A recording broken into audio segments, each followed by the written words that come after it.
Good afternoon, everyone. This is day 5 of the Trump Republican shutdown of the Department of Homeland Security. Why are we in this moment? It's because Republicans have decided that they would rather shut down FEMA, shut down TSA, and shut down the Coast Guard than get ICE under control. The American people know that ICE needs to be reined in. We believe that taxpayer dollars should be used to make your life more affordable, not to brutalize or kill American citizens in cold blood, like Renee Nicole Good or Alex Preddy, or to violently target law-abiding immigrant families, which we know is taking place all across America. The American people are horrified at what they have seen. But instead of fixing the problem, which Democrats have given our Republican colleagues an opportunity to do, they've shut down crucial parts of the Department of Homeland Security. It is our view that immigration enforcement in this country should be fair, it should be just, and it should be humane. That's not what's happening right now in the United States of America. And that's why ICE needs to be reformed in a dramatic, bold, meaningful, and transformational manner. And if that doesn't happen, the DHS funding bill will not move forward. Questions? You met with Maryland State delegation earlier today. Is there any outcome on redistricting? Has the Senate president changed his mind on potentially allowing a vote? And would it be possible to do that before Tuesday's primary filing deadline? I had a wonderful meeting with Governor Wes Moore, with Speaker Pena Melnick, and with the Democrats in the Maryland House of Delegates to thank them for their leadership and for their courage in advancing a competitive congressional map. I also had the opportunity to sit with Senate President Ferguson. He articulated his perspective. I articulated our perspective. And it's our view, and I believe this is the view that has been clearly and decisively shared by Governor Wes Moore, that the best course of action at this moment is to allow an up or down vote in the Maryland State Senate so that we have an opportunity to move forward in a transparent way and see where things will land. Did Ferguson agree to that, to holding a vote? It's my understanding that he's going to have a conversation with his members, and we'll see what happens from there. Thank you, Mr. Leader. Can you just kind of level set on where negotiations stand between Democrats and the White House? I know they said both parties are still far apart. You all have said Republicans are largely ignoring some of the guardrails that you proposed. I mean, at this point, are the lines of communication still open? Are you expecting them to put up another offer? Are Democrats going to? This is day 5 of the Trump Republican shutdown of the Department of Homeland Security, meaning they've chosen to shut down the Coast Guard, shut down FEMA, and shut down TSA rather than dramatically reform ICE. Donald Trump spent the weekend on the golf course with Ron DeSantis. And so we've not seen any high-level effort coming from the president or from the House or Senate Republican leaders. We have no idea where they're at in the midst of a crisis of their own making. The Republicans are the ones who decided to pass this one big ugly bill, rip health care away from millions of Americans, enact the largest cut to Medicaid in American history, at the same time steal food from the mouths of hungry children, seniors, and veterans by passing a $186 billion cut to SNAP, which also happens to be the largest cut in American history, and then turned around in that same bill and gave ICE a $75 billion slush fund. So mass and untrained agents could be violently unleashed in American communities throughout the country. That's a big problem that we're confronting on behalf of the American people. And Republicans are going to need to own up to the chaos that they've created, particularly as we approach the State of the Union, which is in tatters right now. It's a disaster, and the American people know it. Now, I'm here at the Capitol, ready, willing, and able to sit down with any of my Republican colleagues, anytime or any place, in order to bring about a resolution. But House and Senate Democrats remain steadfast in our views as to the type of things that have to happen in order for ICE to be dramatically reformed, which include mandating judicial warrants before ICE agents can storm private property or rip everyday Americans or law-abiding immigrant families from their homes. We believe that there should be a restoration of the prohibition against the excessive use of force. We believe there should be independent investigations so that when ICE or CBP agents violently break the law, state and local authorities have the ability to criminally investigate them or prosecute them. We also believe that sensitive locations should be off limits. That includes, but is not limited to, schools, hospitals, houses of worship, and polling sites. Completely and totally off limits. We believe that ICE agents should identify themselves, that body cameras need to go on and masks need to come off, so that ICE agents are actually compelled to conduct themselves like every other law enforcement agency in the country. These are all demands that have strong support with the American people. And they remain lines in the sand for us because we're standing up for everyday Americans, for American citizens, and for law-abiding immigrant families who are being violently targeted by an ICE agency that is completely and totally out of control. Got you.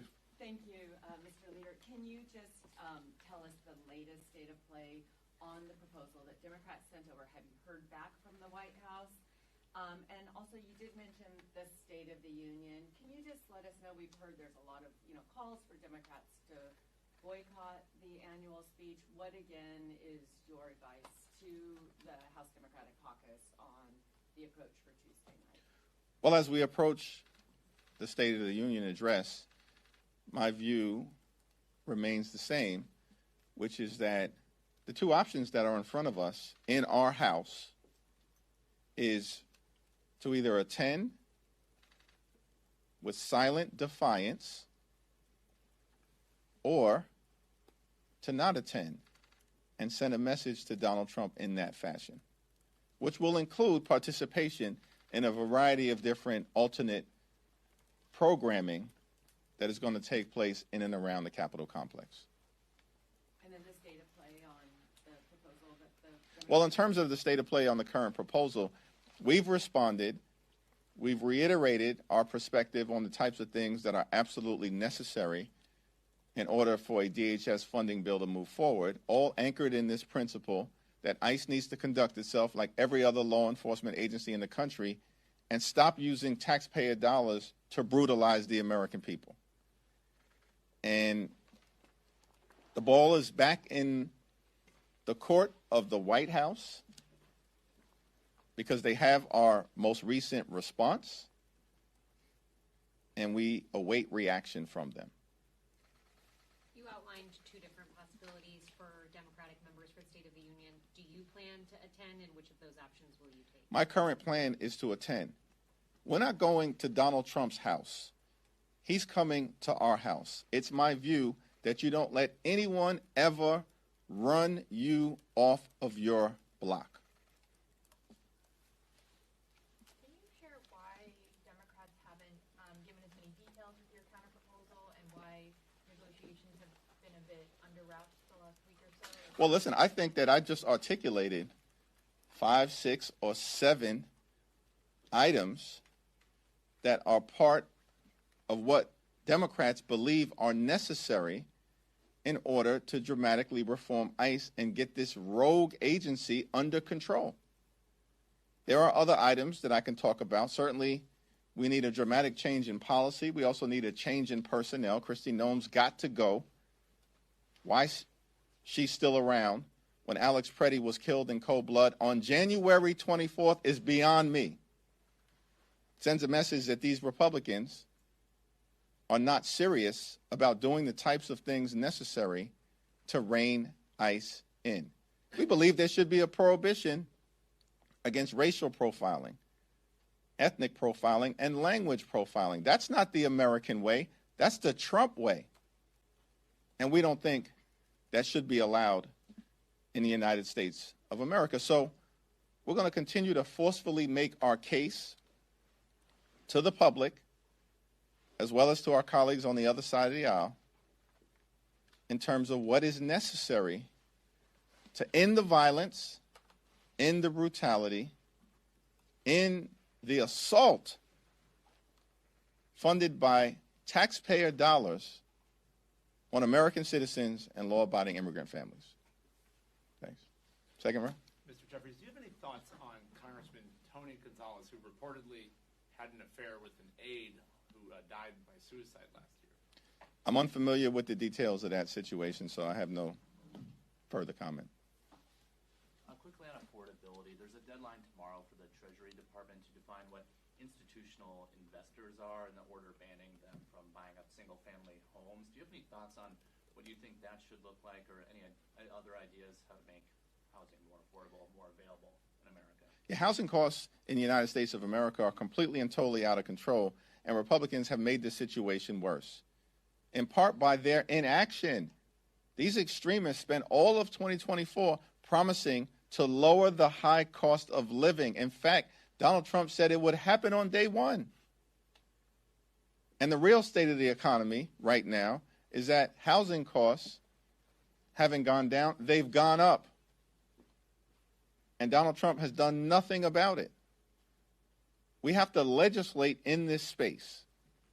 Yet, the Republican priority has been anchored around ripping health care away from the American people, as opposed to actually trying to make life more affordable in housing, in health care, in child care, in terms of utility bills, and of course as it relates to groceries and goods, where because of Donald Trump's reckless tariffs, the Trump tariffs, the price of groceries and goods in the United States of America is going up, and the Trump tariffs are causing everyday Americans to pay thousands of dollars more in additional expenses per year.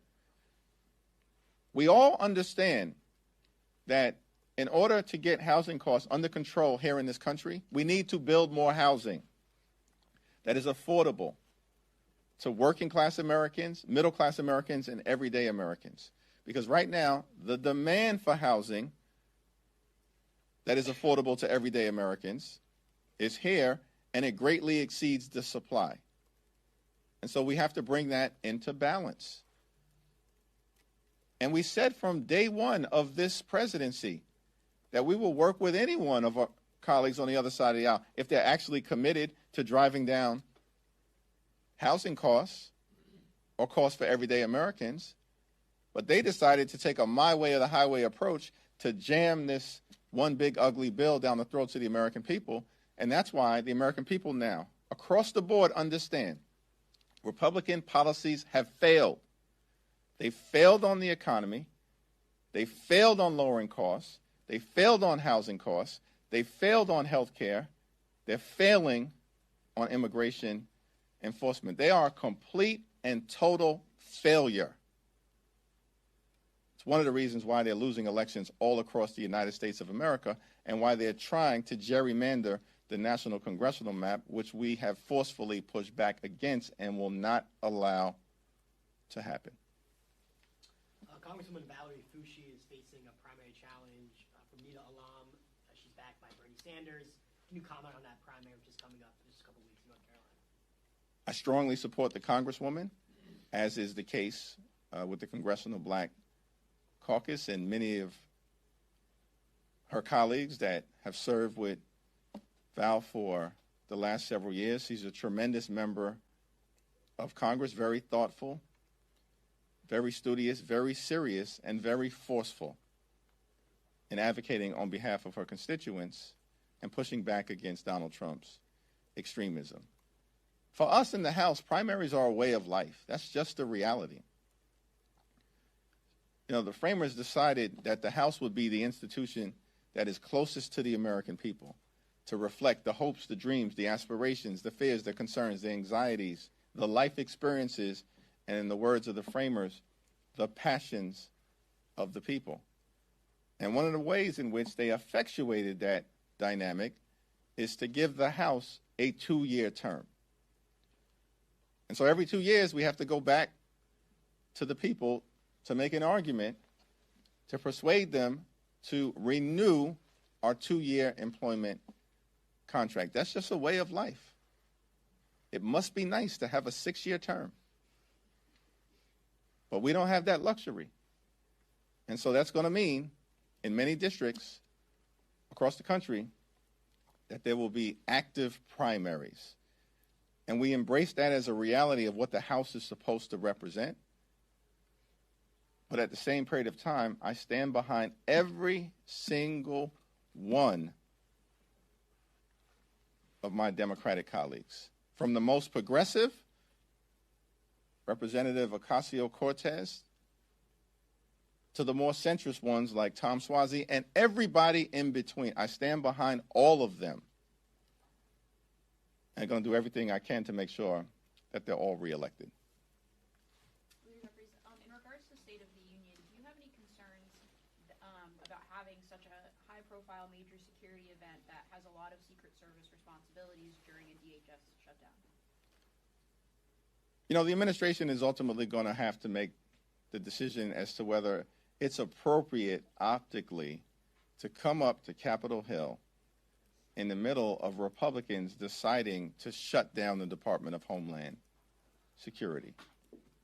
At this particular point in time, with House Republicans barely in the majority and narrowly holding on with great desperation, the invitation to a State of the Union address, of course, is extended by Speaker Mike Johnson. And so we'll see what happens over the next couple of days. But it is somewhat challenging beyond the security situation that Donald Trump is going to come up to Capitol Hill when we know the real state of the economy is failing, the real state of health care failing, the real state of immigration enforcement failing. The State of the Union is falling apart, and the American people know it. That, to me, is the significant challenge that Donald Trump will confront in coming up to Capitol Hill to try to lie, spin, and misdirect the American people, and it's not going to work. Have you spoken to Speaker Johnson about Randy Fine's comments that you posted about on X? I have not had a conversation with Speaker Johnson yet about the so-called congressman's comments that were disgusting and part of a long track record of disgusting comments, Islamophobic comments, and xenophobic comments that he's made. Now, Mike Johnson has spent a lot of time talking about decorum. Get your members under control, because if you don't, we will. Thank you, everyone.